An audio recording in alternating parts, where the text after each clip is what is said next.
God is our refuge and strength.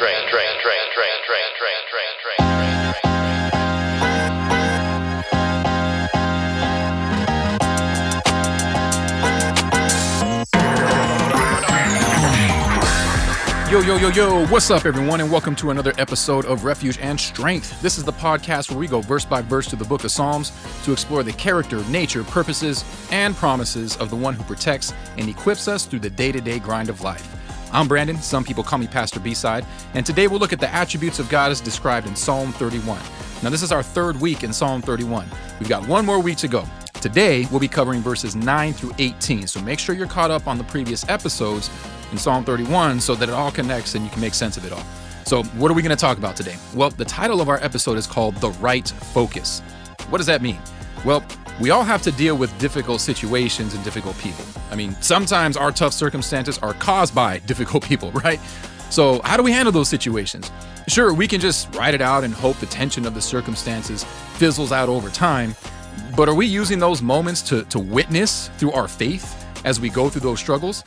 So the Bible shows how many of God's people had to deal with some really tough situations, often because of their faith. It also shows that many of those men and women maintained a positive attitude through it all.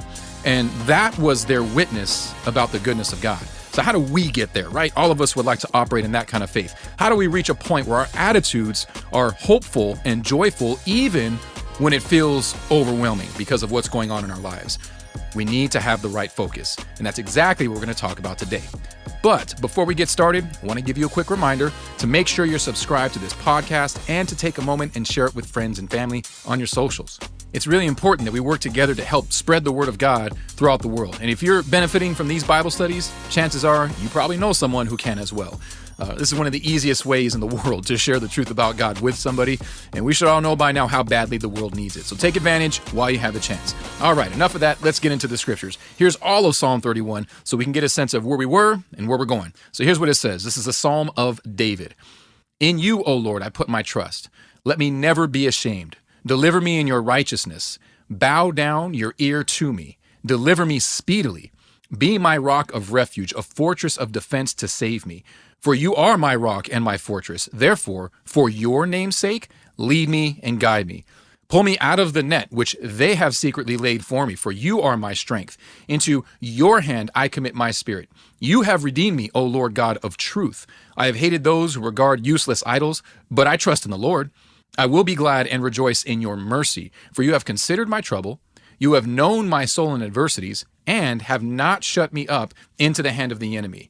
You have set my feet in a wide place. Have mercy on me, O Lord, for I am in trouble. My eye wastes away with grief, yes, my soul and my body. For my life is spent with grief, and my years with sighing. My strength fails because of my iniquity, and my bones waste away. I am a reproach among all my enemies, but especially among my neighbors, and am repulsive to my acquaintances. Those who see me outside flee from me. I am forgotten like a dead man, out of mind. I am like a broken vessel. For I hear the slander of many. Fear is on every side. While they take counsel together against me, they scheme to take away my life. But as for me, I trust in you. O Lord, I say, you are my God. My times are in your hand. Deliver me from the hand of my enemies and from those who persecute me. Make your face shine upon your servant. Save me for your mercy's sake. Do not let me be ashamed, O Lord, for I have called upon you. Let the wicked be ashamed. Let them be silent in the grave. Let the lying lips be put to silence, which speak insolent things proudly and contemptuously against the righteous. Oh, how great is your goodness, which you have laid up for those who fear you, which you have prepared for those who trust in you in the presence of the sons of men. You shall hide them in the secret place of your presence from the plots of man. You shall keep them secretly in a pavilion from the strife of tongues. Blessed be the Lord, for he has shown me his marvelous kindness in a strong city. For I said in my haste, I am cut off from before your eyes. Nevertheless, you heard the voice of my supplications when I cried out to you. Oh, love the Lord, all you his saints, for the Lord preserves the faithful and fully repays the proud person.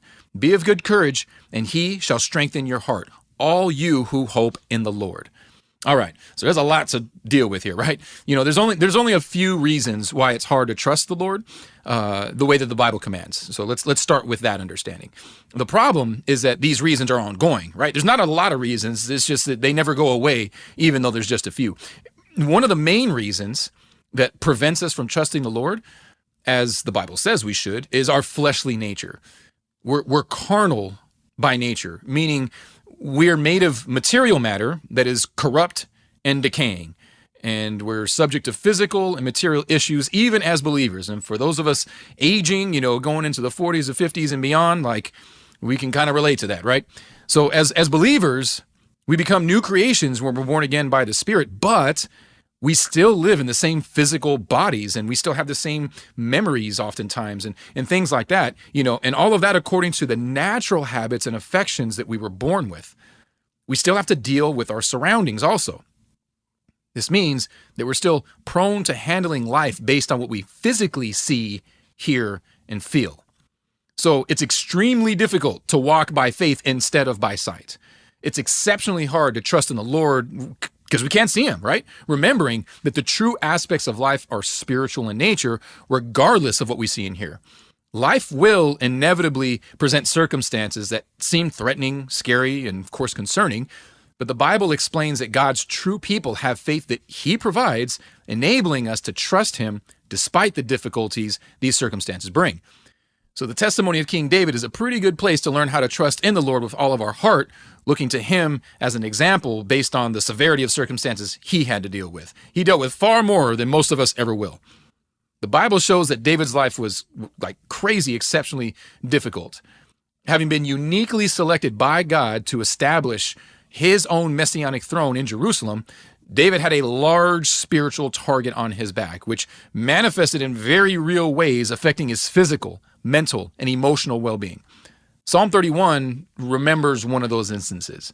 In this psalm, David describes the hardships he had to face when he rescued his own people from the city of Keilah from the Philistine armies when they were trying to attack, only to be betrayed by them, handed over to the king, even though, David did some pretty cool stuff to save their lives. So Psalm 31 reveals candid details about how David handled feelings of disappointment and discouragement and probably even depression. When everything seemed to be collapsing around him, David trusted in the Lord. And his faith helped him continue pursuing God with the right attitude. That's the key. A lot of us can keep pursuing God. We don't always do so with the right attitude. So in Psalm 31, verses 9 through 18, David describes the severity of the problems that he had to deal with at that time. He speaks about his difficulties, really quite honestly, but not to complain. And that's a key thing to pay attention to. Instead, he shows the humility of his heart to the Lord. When David cried out to God because of his trials, he didn't demand to be rescued like a lot of us do. He humbly asked the Lord for mercy. Look at what verse 9 says again. "Have mercy on me, O Lord, for I am in trouble. My eye wastes away with grief, yes, my soul and my body." So there's some important considerations we have to look at here, when we think about David's cry for mercy. First thing is mercy in this context here, this word, it means pity. David was asking God for pity. Mercy also involves, the relenting of deserved punishment. So although David was suffering for issues he didn't directly provoke, he sought God's favor in a way that reflected God's willingness to withhold punishment.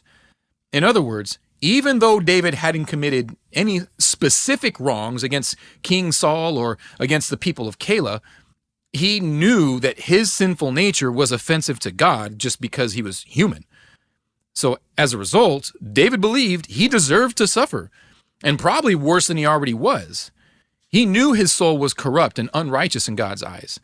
David didn't believe he deserved, a comfortable and peaceful life. His depravity meant that David rightly deserved punishment and condemnation, not peace and comfort, even though that's what he was asking for. Now, this is important to understand. Often when we seek the Lord, trusting him, we can do so with a sense of entitlement, to where we're trusting in God at the expense of his holiness and his righteousness and justice. So while the blood of Jesus Christ is sufficient to cleanse us from all sin and unrighteousness, we still fall short of the glory of God by quite some distance. Though we're commanded to boldly approach God's throne of grace by faith, remember that it's the mercy of God that we find before we gain the grace that we receive in our time of need. The Bible teaches about the benefits, that God provides through his grace and faithfulness, but we really have to remember that we don't deserve that favor, right? I mean, most people will define grace as unmerited favor. So what do we deserve? Well, the Bible teaches we deserve punishment, and so we should approach God with humility, seeking the Lord's favor, but with the understanding that we deserve far worse than the current pain we might be experiencing. We don't just need help, we need mercy, and David knew this. This means that David's trust in the Lord was based on God's nature. David's pursuit of God by faith was not just to gain favor, again, so he could live comfortably. David didn't seek the Lord at the expense of understanding who God is. When David referred to God and sought his mercy, he called him Yahweh, which means he was referring to God as the eternally self-existing, self-sustaining creator and controller of all things in heaven and earth, who chose Israel as a special treasure through unique eternal covenants. So by extension, God is holy. He is the standard of righteousness and goodness. He is the source of power and ability. He defines wisdom and truth. None of these benefits are available apart from God, meaning that David admitted that he was not holy, righteous, good, able, powerful, or wise on his own. As a result, he understood that he was unworthy of gaining God's favor and instead deserved judgment. Like, that's what humility looks like in the scriptures. David wanted God to hold back the punishment that he knew he deserved. This is the God David trusted, the holy, righteous, omnibenevolent, omnipotent, omniscient God of the universe, whom no man or woman could ever fully measure up to, like ever. So, when David expressed the true nature of his issues, he concluded that those issues could not compare to the greatness and majesty of God. David's eyes, he wrote, were strained with grief from the tears that he shed because of his circumstances, right? It's a tough situation there. It isn't easy risking your life for a man who wants to take your life from you unjustly. It isn't easy risking your life for people who quickly betray you to satisfy themselves at your expense. It isn't easy fleeing into the wilderness to escape injustice and murder attempts. It isn't easy leading a large group of misfits, essentially, under such conditions, hoping that they'll follow and live with integrity, right? And yet these are the very circumstances that David had to deal with. These issues took a toll on his soul, on his mind, and his body. So David's trust in the Lord was shown through his plea for mercy. He understood that despite how tough his life was, he deserved even worse because of the greatness of Yahweh. He recognized that the only way to deal with his problem was to stay close to someone greater than himself and greater than his worries. And of course, we're talking about the Lord. David wrote that his life was filled with grief. But still, he also mentioned that his strength gave out because of his own iniquity. Again, look at what verse 10 says. It says, "For my life is spent with grief, and my years with sighing. My strength fails because of my iniquity, and my bones waste away." Now think about this for a second. Did David sin against Saul at this time? Right? Did he sin against the people of Keilah that he rescued? The answer is no in both those cases. But still, David knew that he sinned against God, and not necessarily intentionally, but because of his depraved nature, because he's human, because he has faults and flaws, just like the rest of us. He understood that some of his difficult circumstances were partly due to his own natural condition, which was contrary to God's condition. Like, things were tough, and they were tougher because of David's own sin. Still, they could have been worse because of his iniquity. Recognizing this made David feel weak from within. But the Bible teaches that when we feel this kind of weakness, expressing sincere grief over our sinful nature and humbly acknowledging God's glory, we're actually made strong by the mercy of the God that we're seeking. David expressed that while he was a reproach to his enemies, the greater suffering came from the way his own people treated him. Verse 11 says, "I am a reproach among all my enemies, but especially among my neighbors, and am repulsive to my acquaintances. Those who see me outside flee from me." So it's pretty natural that enemies cause grief, right? Someone doesn't like you expect them to give you a hard time. It's hard to deal with the times when our friends, family, and neighbors turn against us, though. People always worry about enemies, but it's even more exhausting when those people who are closest to us become our greatest sources of pain. David saved the lives of his people in Keilah, but they quickly conspired against him, ready to hand him over to King Saul, who had bad intentions. And they knew that. David saw King Saul as his master, and he faithfully served him. He fought his battles and protected his throne among the people of Israel. I mean, brought incredible victories in the name of King Saul. You know what I'm saying? Yet it was King Saul who caused the most pain and suffering that David had to face at that time in his life. His own king wanted to kill him, despite David's loyalty and honor and all the victories and accolades that he got for Saul on his behalf. Even though David saved their lives, his own people showed indifference to betrayal.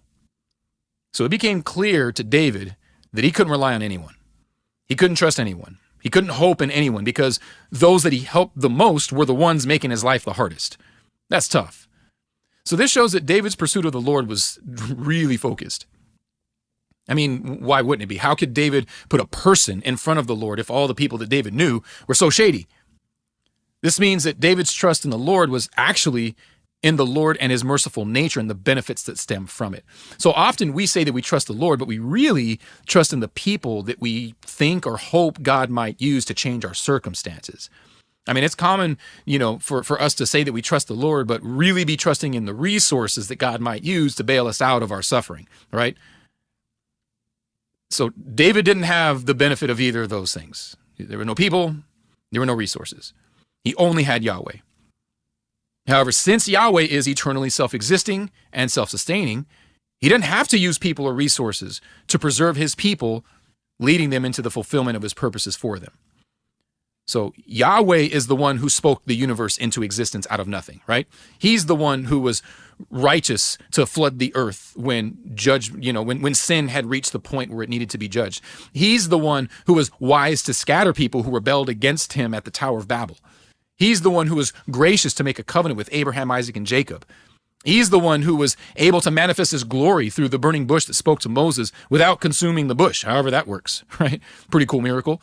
He was the one who was able to provide manna for 40 years, making it appear out of nowhere to sustain his people and keep them alive, even though they didn't deserve it.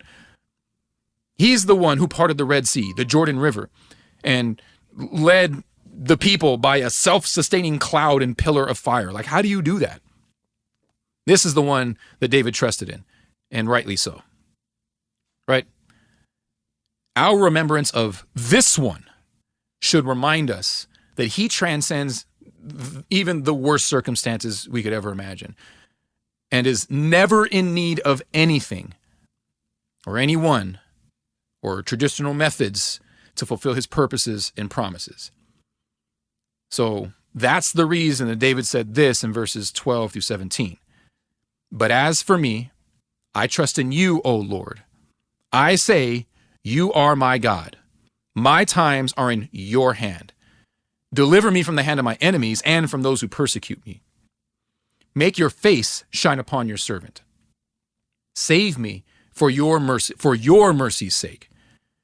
Do not let me be ashamed, O Lord, for I have called upon you. Let the wicked be ashamed. Let them be silent in the grave. So despite the trials, David trusted in Yahweh, remembering who Yahweh is, right? Based on mercy. David reminded himself as often as needed, you are my God. And we all have to do the same as often as we need to.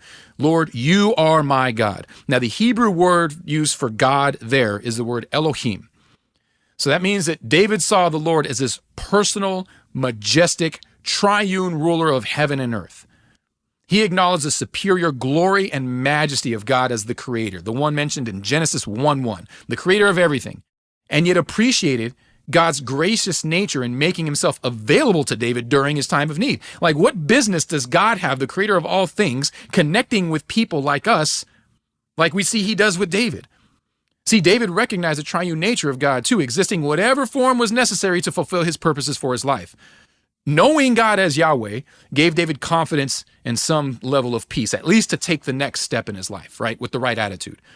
Even though his situation was miserable, Psalm 31 shows that David believed He would eventually rejoice with praise and dancing at some point, right? Remember we talked about that when we covered verse 7. The God who spoke the universe into existence also held David in his hand. Now, who could open the hand of the all-powerful God to take what's in it, right? Who could change God's mind about David to make him leave David in darkness? Who's going to do that? Since David was in God's hand, just as he wrote, and God is Yahweh, and Yahweh is merciful, he knew that he could be delivered from his enemies no matter how they disguised themselves. He knew that even though things looked threatening, he was in God's hand. And since God is faithful, David would be led into the fulfillment of God's purposes. Whether David faced enemies outside or within, God is able to ensure the integrity of his people until his purposes for them are fulfilled perfectly because he's merciful. It's natural for God's character to relent from the punishment that we deserve. It's natural for God's character to have pity on us, understanding the weakness of our frame as our creator. He knows what he made. It's natural for God's character to exercise his supreme power and authority as the controller of all things and enable his people according to his purposes and his promises.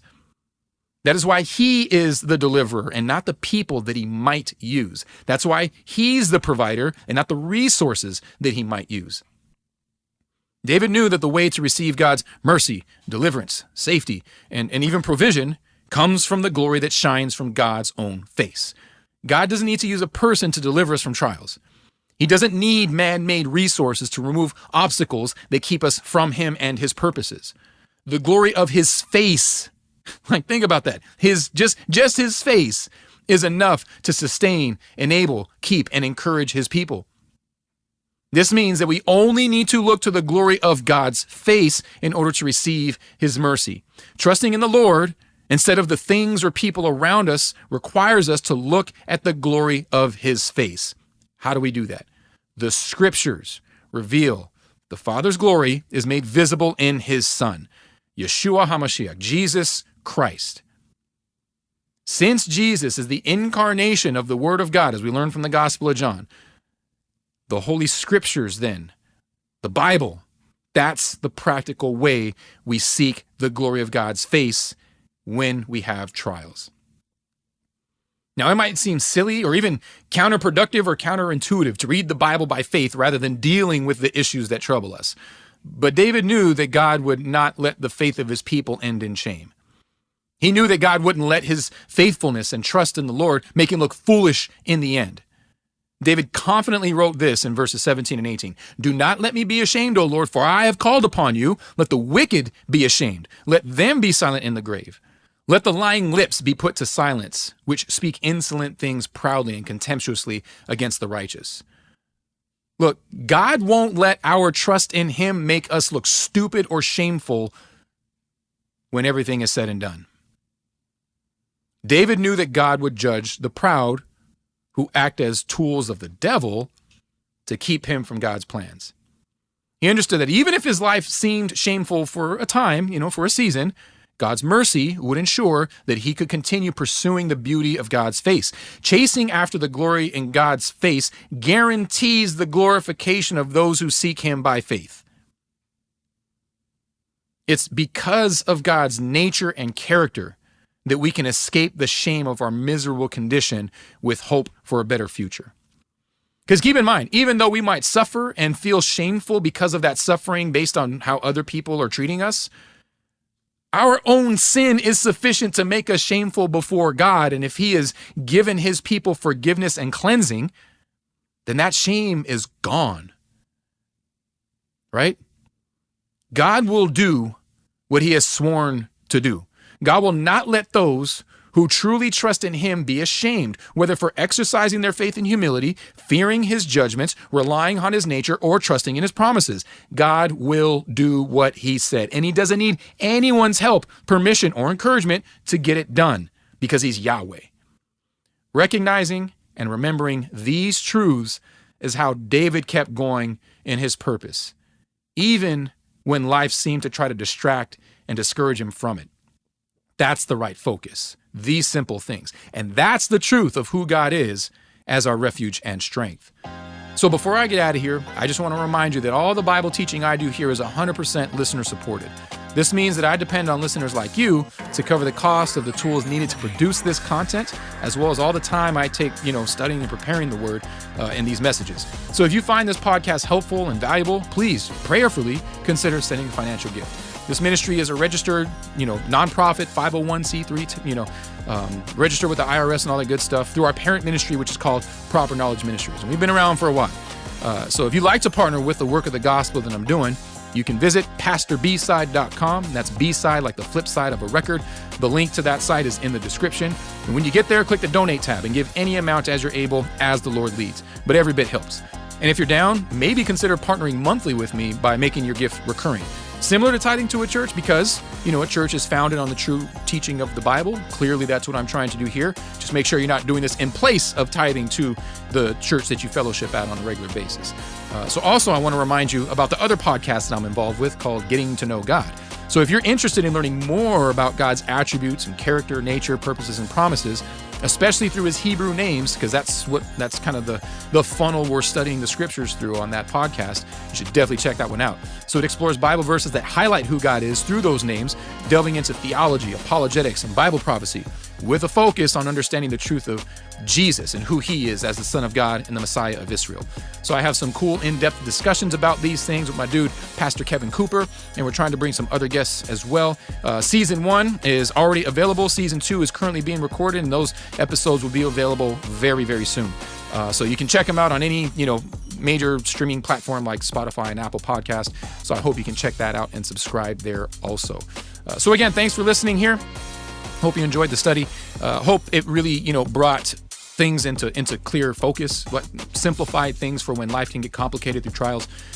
So, if you got any questions or concerns or need prayer even, feel free to hit me up either in the comments section where you might find this, or in, on the website. There's a section specifically so you can get a hold of me and ask questions, Bible questions and things like that.